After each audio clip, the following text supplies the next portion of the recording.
देखिए टॉपिक चल रहा है फोटोशॉप।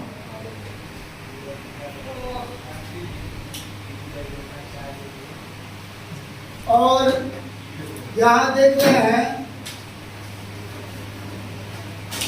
सारे फोटोशॉप के टूल्स दिए गए हैं। अब इन्हीं सारे फोटोशॉप के टूल्स के माध्यम से हम पिक्चर में कुछ भी एडिटिंग करने का काम कर सकते हैं।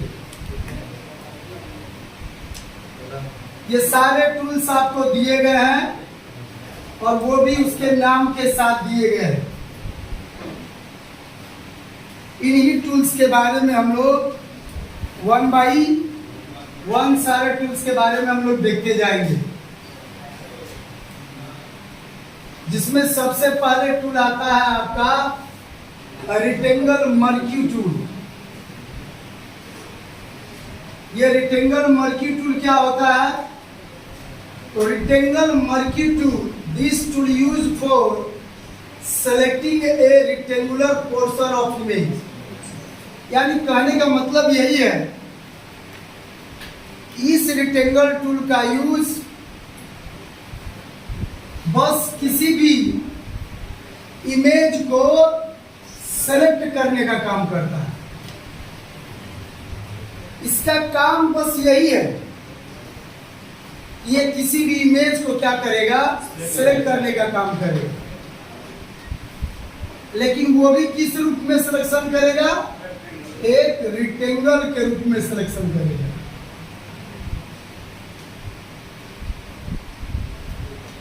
अब उसके बाद आप क्या करना चाहते हैं सिलेक्शन करने के बाद, ये आपके ऊपर डिपेंड करता है कि हम उस टूल का उपयोग क्या करें। उसका काम है केवल सिलेक्शन करना। किसी भी ऑब्जेक्ट को फोटोशॉप में, जैसे मान लीजिए सपोज ये कोई इमेज दिया हुआ है,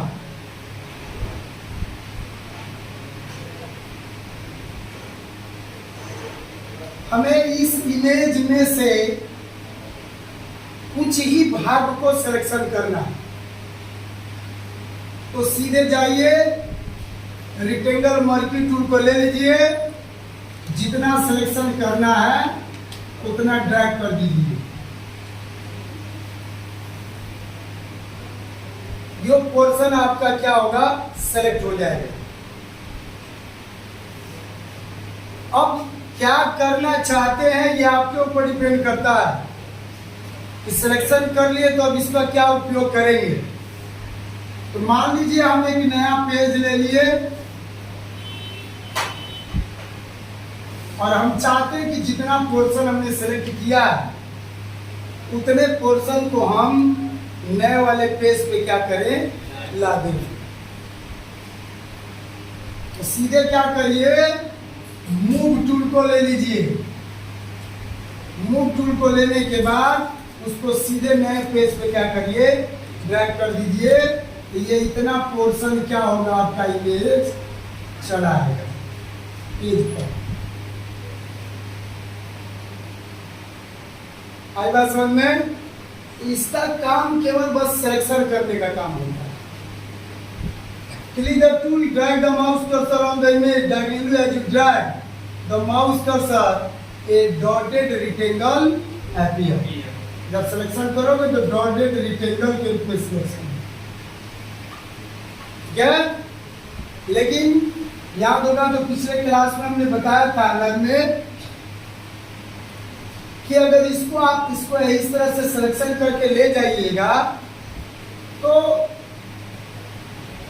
ये रेक्टेंगल के रूप में कटा हुआ भाग दिखेगा, क्योंकि नाम ही है इसका रेक्टेंगल मर्क्यू टूल। लेकिन हम चाहते हैं कि इसका ये बाहरी वाला भाग मालूम न चले। तो क्या करिए, उसी समय राइट बटन क्लिक करके इसको फीदर करके उसका रेडियस वैल्यू क्या करिए, बढ़ा दीजिए। अब इसको ड्रैग करके लाइए तो देखोगे इसका बाहरी वाला भाग क्या होगा, वो मालूम नहीं चलेगा। इसके माध्यम से, फीडर के माध्यम से, ठीक है। और इसी रेक्टेंगुलर मर्की टूल के फ्लाई आउट में और भी सारे टूल दिए गए हैं। एलिप्स मर्की टूल, तो ये रेक्टेंगल में सिलेक्शन करता है और ये आपका एलिप्स में सिलेक्शन करने का काम। सर जो रेडियस वैल्यू होता है वो समझ में नहीं आता है, क्या करता है वो? वैल्यू डाल दिया हम लोग तो ये करता क्या है कि इसके बाहरी वाले भाग को ये विलुप्त करने का काम करता है। नंबरिंग तो देता है, जैसे कि 7 वैल्यू उसको बढ़ा रहे हो। जैसे आगे अभी पढ़ोगे, अक्सर फोटो में देखोगे, ठीक है, किसी भी शेप का फोटो देखोगे, जैसे कोई भी फोटो होता है, कोई भी इमेज होता है, तो कोई भी काट के ले आओगे वो रेक्टेंगल में शो करती है, ठीक है। अब मान लो कोई बैकग्राउंड कलर दिया है, ठीक है, और इस इमेज को उठा करके ले आना चाहते हो। अगर ये उठा करके ले आओगे, हाँ, तो क्या होगा, ये इसका भी बैकग्राउंड क्या होगा, इस पर आएगा, आएगा ना। तो कभी कभी क्या होता है कि ऐसे कभी हैंडबिल्ड पोस्टर या फ्लैक्स प्रिंटिंग बोर्ड पे देखना, ये बैकग्राउंड नहीं आता है, वो विलुप्त हो जाता है। वो आएगा, अगर मान लो आ भी जाएगा ना इसका बैकग्राउंड, तो उसको क्या किया जाता है, इरेजर टूल से ऐसे मिटा दिया जाता है ताकि इधर वाला बैकग्राउंड ना दिखे। तो इसीलिए हम लोग क्या करते हैं, उसका रेडियस वैल्यू बढ़ा देते हैं, जिससे पिक्चर कटा हुआ भाग मालूम न चले। आई बात समझ में? इसलिए फीडर ऑप्शन का यूज किया जाता है। और सेम वही काम क्या करेगा, एलिप्स के रूप में, सर्कल के रूप में काटने का काम करेगा। इसमें भी फीडर करके रेडियस वैल्यू बढ़ा करके कर दीजिएगा तो वो भी मालूम नहीं चलेगा। ये है single row marquee tool. Single row marquee tool, इसका भी काम है सिलेक्शन करना। ये भी सिलेक्शन करने का काम करता है, लेकिन वो किस रूप में करता है, सिंगल रो के रूप में करता है। इसका काम तो बस यही है कि ये सिलेक्शन करेगा, एक सिंगल रो के रूप में करेगा। अब इसका क्या उपयोग करना चाहते हैं नए पेज पर, तो हम इसका यूज करेंगे पिक्चर में से दिए हुए भाग को काट करके एक बॉर्डर का डिजाइनिंग हम लोग इस पे बना सकते हैं। इसके लिए सिंगल रो क्लिक कर लीजिए, उसके बाद यहाँ से कंट्रोल सी करिए, नए पेज पे आके कंट्रोल वी करिए और फिर कंट्रोल टी। जब कंट्रोल भी करोगे तो एक पतला लाइनिंग दिखेगा, उसको रिसाइज करने के लिए कीबोर्ड से क्या करिए, कंट्रोल टी मार दीजिए, नोड आ जाएगा, इसका रिसाइज कर दीजिए। यही पिक्चर का भाग यहाँ पे कट किया आएगा और इसको यहाँ से बॉर्डर के रूप में सेट कर दीजिए। ऑन बटन दबा के नीचे भी ड्रैग कर दीजिए। अगर चाहोगे इसको भी तो इसको भी रोटेट करके कर सकते हो। अगर नहीं करना है तो सिंगल कॉलम मर्की टूल वाला यूज कर लो।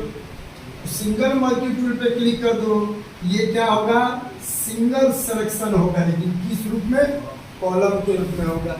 इसको भी यहाँ पे कंट्रोल सी और यहाँ पे कंट्रोल वी और फिर कंट्रोल, एक छोटा सा लाइनिंग दिखेगा, नोड आ जाएगा, रिसाइज कर लीजिएगा, उसको यहाँ पे ले आइएगा, यहाँ भी ऑल्ट बटन दबा के खींच दीजिए। तो रोटेट कैसे होगा?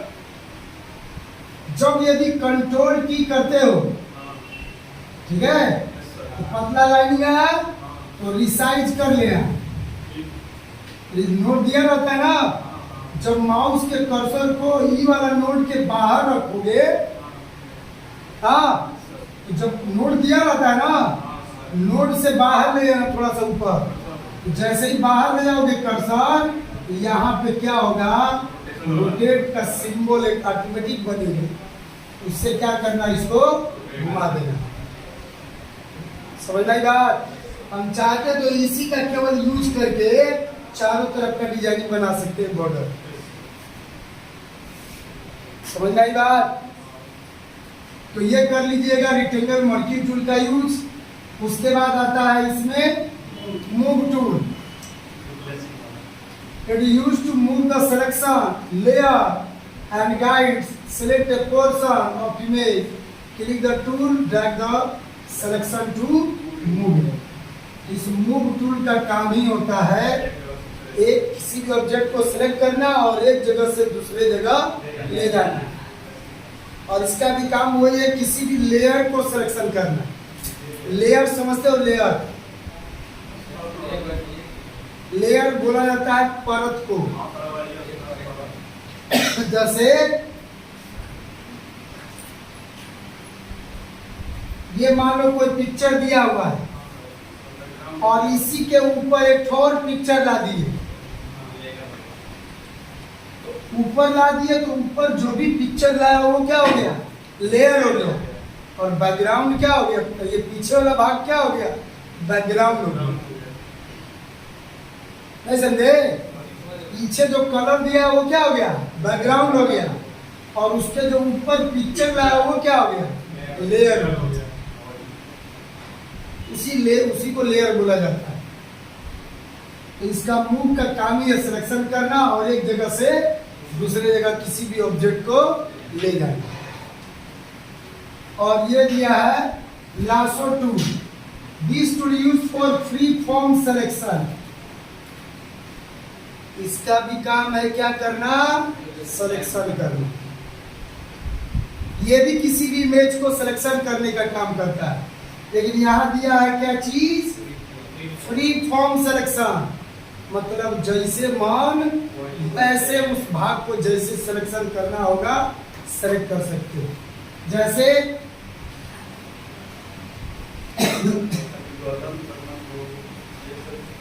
ये कोई इमेज दिया हुआ है, हमें इसमें से केवल इमेज को सिलेक्शन करना है, इसके बैकग्राउंड को सिलेक्शन नहीं करना है। जैसे पिक्चर का पोजीशन दिया गया है, केवल पिक्चर के पोजीशन को हमको सिलेक्ट करना है। तो सीधे क्या करिए, लासो टूल को ले लीजिए। लेने के बाद जहां से भी सिलेक्शन करना है वहां से शुरू करिए और जैसे पिक्चर दिया गया है वैसे वैसे इसको घुमाते जाइए।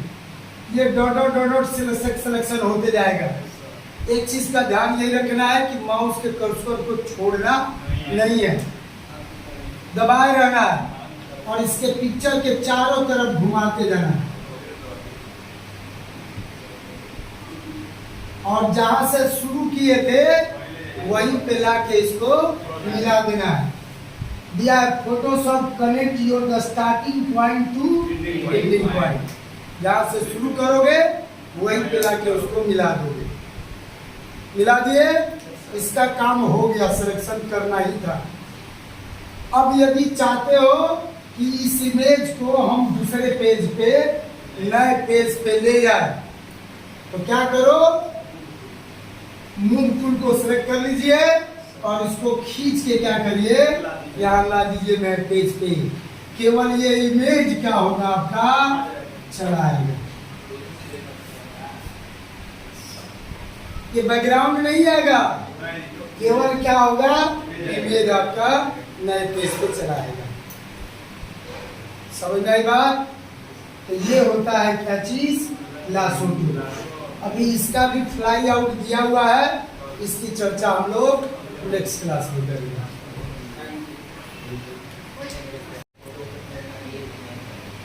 टॉपिक चला फोटोशॉप, और फोटोशॉप के अंतर्गत में टूल्स के बारे में नेक्स्ट टूल में दिया गया है hailing brush tool. This tool used to remove an unwanted spot from the image। यानी हेलिंग ब्रश टूल का यूज ये होता है कि कहीं भी पिक्चर में अगर कोई स्पॉट पे दाग धब्बे का अगर निशान दिया हो अनवांटेड, जिसको हम नहीं चाहते, उस स्पॉट को यहां से क्या करना है, हमको रिमूव करना है, यानी हटाना। तो कह रहा है कि this will use to remove an unwanted spot, जो हम स्पॉट को नहीं चाह रहे हैं, फ्रॉम द इमेज, इमेज से। टू रिमूव दिस स्पॉट, अगर रिमूव करना चाहते हैं तो click this tool, press the Alt key and hold it down and click at the source point on the image। अब इस हेलिंग ब्रश टूल का use यही है कि अगर कहीं भी स्पॉट पे, पिक्चर पे कहीं भी अगर दाग धब्बा दिया हो, जैसे माना कि ये कोई मेरा इमेज दिया हुआ है और इस इमेज पे यहाँ कहीं क्या है, काला धब्बे का निशान दिया हुआ है। तो हमें क्या करना है, इस स्पॉट को यहां से हटाना है। तो इसको हटाने के लिए क्या करना है, सबसे पहला काम करेंगे टूल बॉक्स में से जाके हेलिंग ब्रश टूल को सिलेक्ट कर लेंगे। जैसे ही हेलिंग ब्रश टूल को सिलेक्ट करेंगे, हेलिंग ब्रश टूल का आपका ये पेंट ब्रश जैसा ही आपका आएगा, ऐसा टूल आ जाएगा। आपको करना क्या है कि ठीक है कहीं का स्पॉट ये धब्बा दिया गया है, लेकिन इसके साइड में अगल बगल में उसका तो बैकग्राउंड सही होगा, होगा ना। यहां स्पॉट में काले धब्बे का निशान दिया है, लेकिन इसके अगल बगल में साइड में तो कहीं बैकग्राउंड सही होगा। तो क्या करना होगा, हेलिंग ब्रश टूल को लेके और जहां का बैकग्राउंड सही होगा वहां क्या करना है, कीबोर्ड से ऑल्ट बटन दबा के उस स्पॉट पे एक बार क्लिक कर देना है। वही बात बोले हैं, अगल बगल या कहीं भी हो, ठीक है। हमें तो बस इस धब्बे को क्या करना है, यहाँ से हटाना है। तो क्या करना है कि इस टूल को ले करके ऑल्ट बटन दबा करके जहां का बैकग्राउंड सही होगा वहां पे एक बार क्या कर देंगे, क्लिक कर देंगे। उसके बाद ऑल्ट बटन को छोड़ देंगे। छोड़ने के बाद अब इसी टूल से क्या करेंगे, धब्बे वाले निशान पे धीरे धीरे क्या करेंगे, ड्रैग कर देंगे। जैसे जैसे ड्रैग करते जाइएगा वो धब्बे का निशान क्या होगा, यहाँ से हट जाएगा। आई बात समझ में। इस तरह से हम लोग हेलिंग ब्रश टूल की सहायता से कहीं भी स्पॉट पे अगर कोई भी धब्बे का निशान दिया होगा, अगर उसको हटाना होगा तो यहाँ से हेलिंग ब्रश टूल से ऑल्ट बटन क्लिक करके कहीं भी स्पॉट पे जहाँ का बैकग्राउंड सही हो एक बार क्लिक कर देना है ऑल्ट से। उसके बाद ऑल्ट को छोड़ देना है और धीरे धीरे क्या करना है, उसके ऊपर ड्रैग कर देना है। ये स्पॉट यहाँ से क्या होगा, हट जाएगा। समझ में आएगा?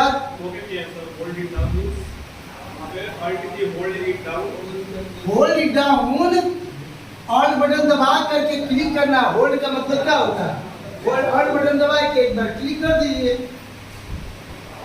समझ में आया? And click at the source point on the image. Release the Alt key.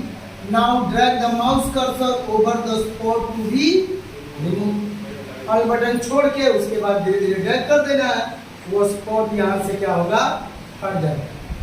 वो होता क्या है मालूम है, ये जो ऑल्ट बटन दबा के आप ड्रैग किए हो वो हटता नहीं है। ये ऑल्ट बटन जो दबा के क्लिक किए हो इसका बैकग्राउंड उसके ऊपर ओवरलैप हो जाता है, उसके ऊपर एक परत बन जाती है और वो बैकग्राउंड वहां से हट जाता है। समझ में आएगा? तो ये है हेलिंग ब्रश टूल। और इसी के फ्लाई आउट में दिया है पाथ टूल।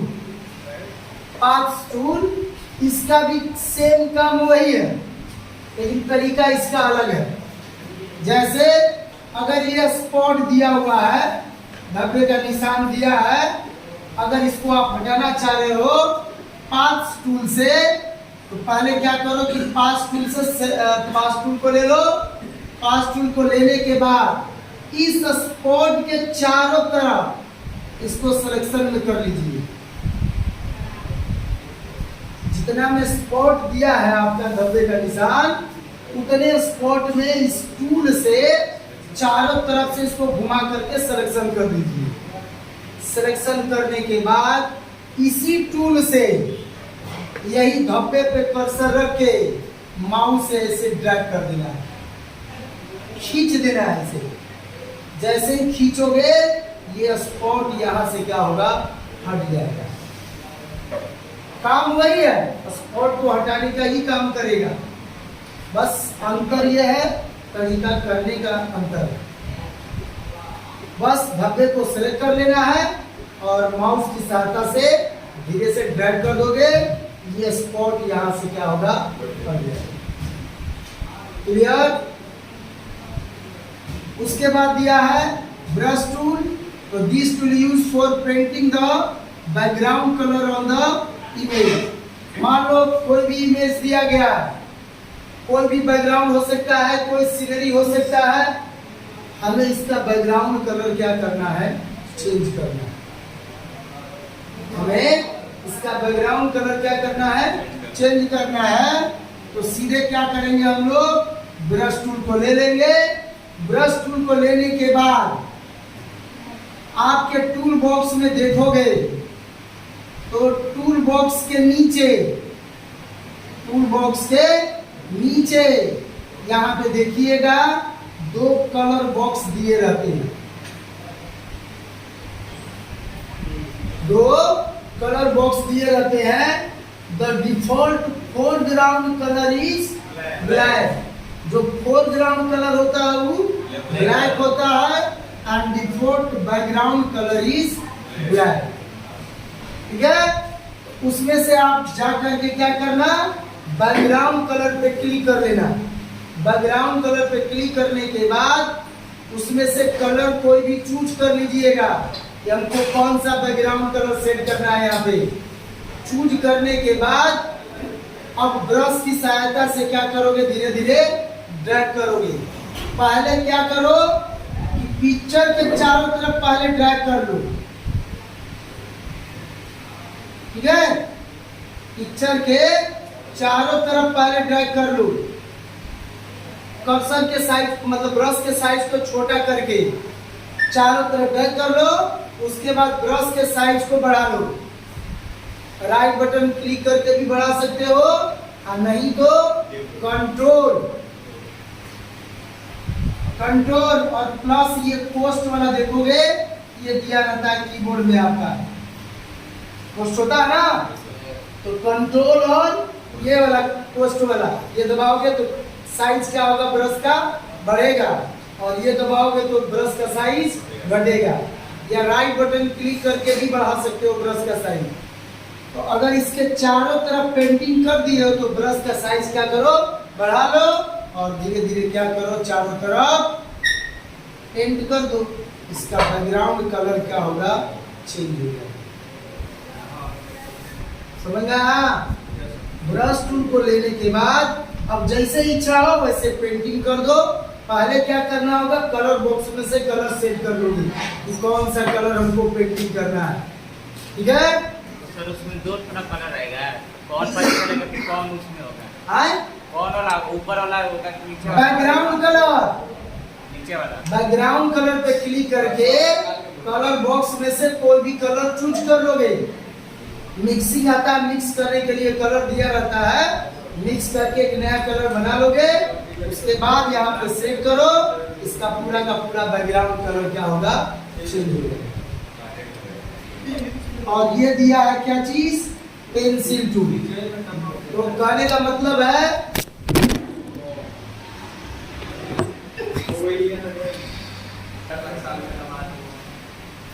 देखिए,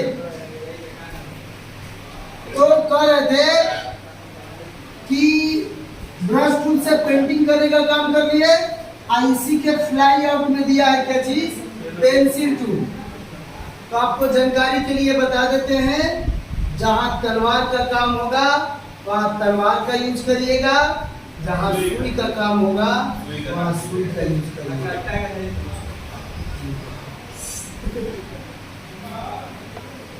नहीं समझ रहा है बात? अरे ब्रश पेंटिंग जैसा काम करेगा, पेंसिल क्या होगा, पेंसिल जैसा पतला करेगा। तो कहीं भी अगर टीका उका मारना होगा तो कर सकते हो, पेंसिल पेंसिल जैसा काम करेगा। समझ में आएगा? उसके बाद टूल में दिया है क्या चीज, क्लोन स्टैम्प टूल। क्लोन समझते हो किसको बोला जाता है,